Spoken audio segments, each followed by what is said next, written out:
Welcome to the Music Box Theater. Welcome to David Lynch, Moving Through Time.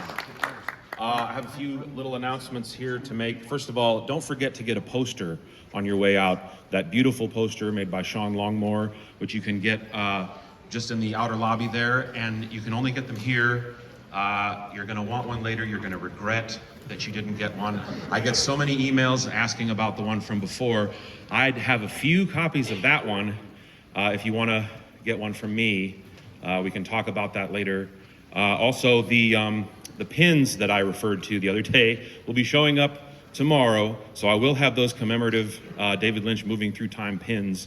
I will be reminding you all about that tomorrow. Now, a couple other important scheduling announcements. Blue Velvet Revisited, which is a fantastic, really unique documentary, is playing on the 16th, followed by Blue Velvet. So that Blue Velvet Revisited plays at 3:45 on the 16th, followed by Blue Velvet at 6 p.m. again. And then we have a midnight screening of Blue Velvet on the 18th, which is followed by the deleted scenes from the film. And that's going to last very late, and I'm going to buy the projectionist dinner that night. Okay? So, what else do we have on the menu here? So, I want to get the jar from you there, Matt. And we're going to do a small drawing here. Swirl the numbers. Would the person sitting in seat D14 please raise your hand or make yourself known to us? D14, you're going to be in the front in the middle here. Okay. You get it. It's empty. Oh, that's you. You get the ear. Okay. We got an ear for you. In case you're missing one. I got it. Thank you. It's an honor. One more. We got 2 ears per screening. They were donated to us by some people that you'll probably recognize if you see them walking around. You like that? Okay. Oh my gosh. Here we go. Swirl the numbers. Oh, I don't know. Pick a number. F16. F16. Are you known to us here? So we have somebody. Run into F16, or whoever is sitting next to F16. I think. In that. What do we got? This is F. Who's 16? Those are the numbers. They're on the seat. What's this seat say? That's your incentive to come to. We got one The other next to you, screenings of Chase. Blue Velvet. I feel like you should, Here you go. you need us to lend Pass you an your- ear. We have 2 more screenings. Don't take an ear. Pass an ear. Now, before we get off track here, the last thing I want to say is that the names Duwayne Dunham and Frederick Elmes have been known to me since I was very young. They are inscribed on the gates of the worlds that I would escape to, and they are forever known and associated with the greatest films of all time, including this film, Blue Velvet. And I never thought in my life that I would get to meet these gentlemen.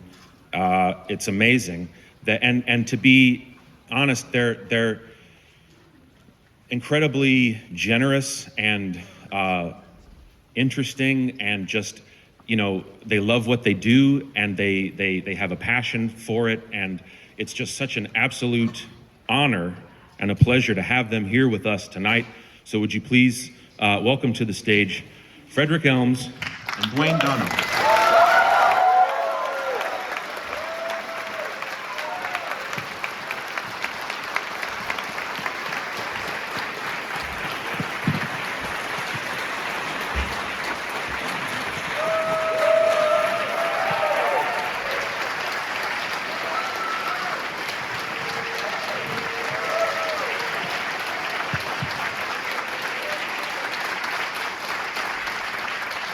Thank you, thank you. Thank you. You know, it's really wonderful to see a completely full house in a movie theater.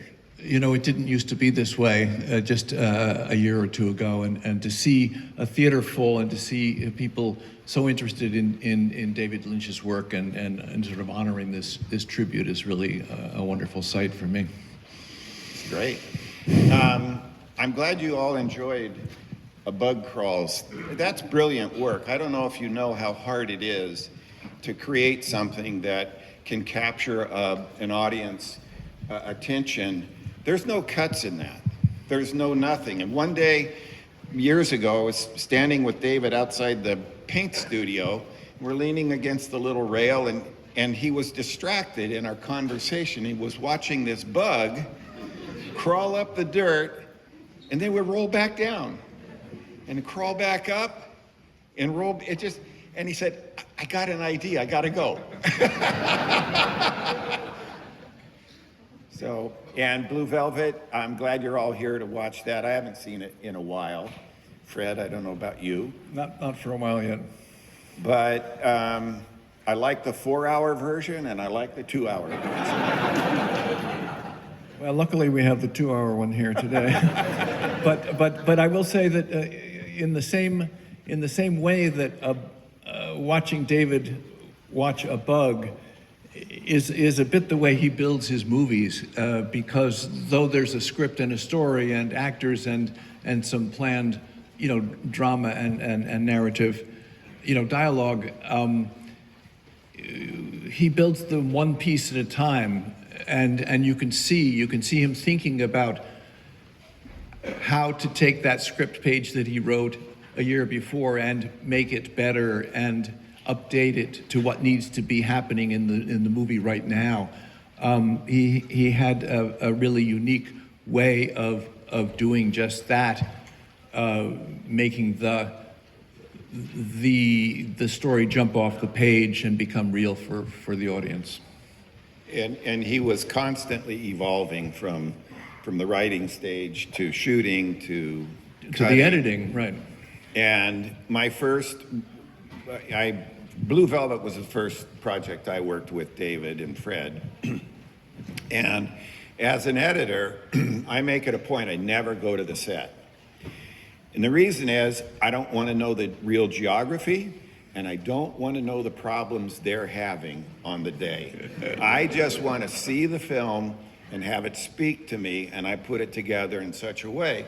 But one day early on, they were shooting in Dorothy's apartment, that purplish room, and I got a call, said, "David wants you on the set. He's got to talk to you." And I thought, shoot. And I go to the set, and it's kind of dark in there, and I'm looking around, the camera's there, Fred's there, and everybody's talking. I'm thinking, where's David? And so AD came up to me, and he said, I said, "Where's David?" And he said, "Oh, he's over here, come." So to what Fred was just saying, I walked over, and David's on his hands and knees, and there's a wall radiator, the old-fashioned wall radiator, and he's arranging. I said, "David, what are you doing down there?" He says, "I'm arranging dust bunnies." And I said, "Well, what's a dust bunny anyway?" And he says, "It's just in case the camera happens to come by here, I want it to look real. They're dust bunnies that live under these wall radiators." Okay. But this is the stuff that was important to David. Yeah. And somehow I think that sense of reality, of really his reality, is what makes those stories so special. So, Shall we watch? Enjoy I the hope show. you enjoy it.